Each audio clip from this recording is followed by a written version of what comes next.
Professional development in an audit firm. This hits home as someone who is rose through the ranks at audit firms. Yeah, it's important and it's fun. It's fun to see yourself advance and learn new skills. As a junior staff member myself and someone who's also reviewed work, this hits home, and I'm sure it hits home for a lot of you candidates studying here. You want proper supervision of these junior audit staff and others who assist in the engagement. That's greatly beneficial for firm sustainability. You don't want burnout. Oh, I know about burnout. I know about churn and employee turnover. But in a positive, healthy environment for an audit firm, which we know that they're all positive and healthy, right? There's no such thing as an unhealthy accounting environment. You want to make sure that everyone's getting developed, everyone's getting exposure to different clients. These team members need review, so the associates need to get reviewed by the senior associates need to get reviewed by the manager. They need review and oversight to ensure that they can advance with the firm and eventually replace the senior members. It's just a ladder. You climb the ladder, right? And then you go down the slide and enjoy the ride down as partner. I guess that's what it's like. I don't know. As of right now, I'm not a partner at an accounting firm, but I'll let you know if that changes. Junior engagement members may disagree with senior members on certain components. Now, can't say I've ever disagreed with a manager and had it work out well, but it can happen. Such as the types of testing performed, accounting or auditing issues, or the conclusions reached. So yeah, these disagreements should be documented with the final conclusion of the engagement. Now, yeah, like in practice, you might think, oh, I've never really disagreed with my manager and had it work out well. But there's many different instances. You could have a 3-person audit team at a 50-person firm. You're going to work a lot more closely with that person, and you might be just as knowledgeable as the person who's above you, as the partner. And if you disagree with them on something, per the ASCPA, per proper standards, you're going to want to document that. In general, if there are any disagreements with client and management and with the audit firm, any internal disagreement, that should be documented. If it is documented, that's another story, but it should be documented because it shows that, all right, people are really questioning things, right? Within this audit, we are actually questioning and making sure that, okay, wait, let's see, are we doing this the right way? Bringing up these disagreements to the audit supervisor is a responsibility of the junior member to promote quality control. Essentially, it's kind of like having professional skepticism, but even with your own teammates. You're being professional, but you're questioning everything they do. That just sounds wrong, questioning everything they do. But that is essentially what you're doing. You're saying, is this the right accounting procedure that we should be doing? Because also, that's great professional development. If you're constantly thinking and saying, should we do it a different way? Even if you're wrong, that's still positive professional development. CPA firms should establish criteria for both professional development and recruitment and hiring. Very important there. Firms should also adopt a system of quality control that encompasses human resource policies and practices.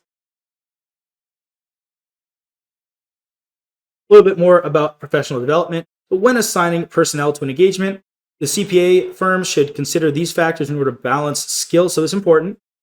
You're not just going to throw, let's say, 10 new hired associates on a client and one partner. No, you want to balance out the skills they have. And I'm going to put that in with their expertise and their years of training, the individual development, utilization, and manpower. Here's another great example. Recently I was just getting good at doing a cash reconciliation process, and it felt great because it'd take me a year. It was an incredibly complex process, and it had taken me a full year to understand every single in and out of how this cash process worked.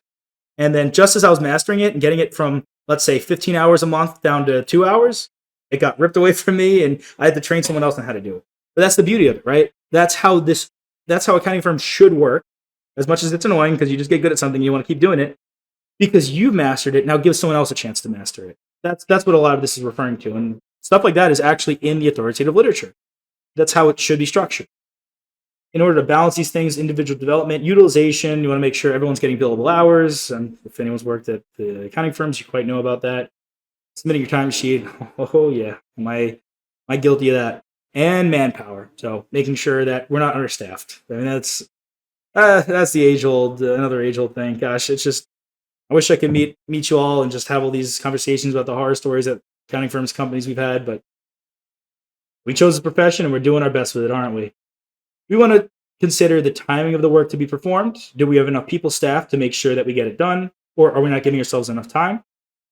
Are there any on-the-job training opportunities? If you might hear this classic age-old, Oh, it'll be a great learning opportunity. Hey, I'm going to staff you on this new client because it'll be a wonderful learning opportunity.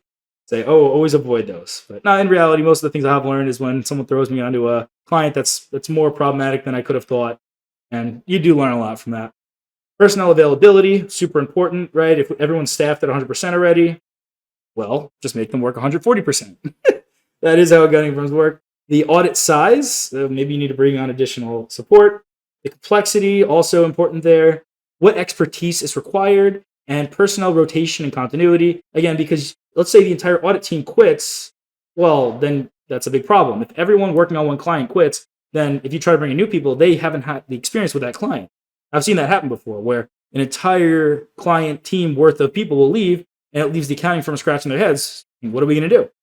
All of the people with expertise on this engagement left, and yeah, I'll just leave that to them. That's not my responsibility. Hey there! Are you ready to not only pass your CPA exams, but truly understand and enjoy the material while studying? I know it seems impossible, right? Especially to enjoy the material? We'll do it together. Tap into the power of CPA.examprep.ai, where we've got personalized quizzes, multiple choice questions, memorization guides, flashcards, simulations, all tailored to your learning. Our adaptive study planning puts you on the fastest path to success and lifts you back up if you fall behind. Avoid wasting your precious time and money attempting an exam with a low chance of passing, because who wants that? We want to get you through this process as quick as possible. Our exam readiness prediction lets you walk in with confidence, knowing that you're prepared for success on exam day.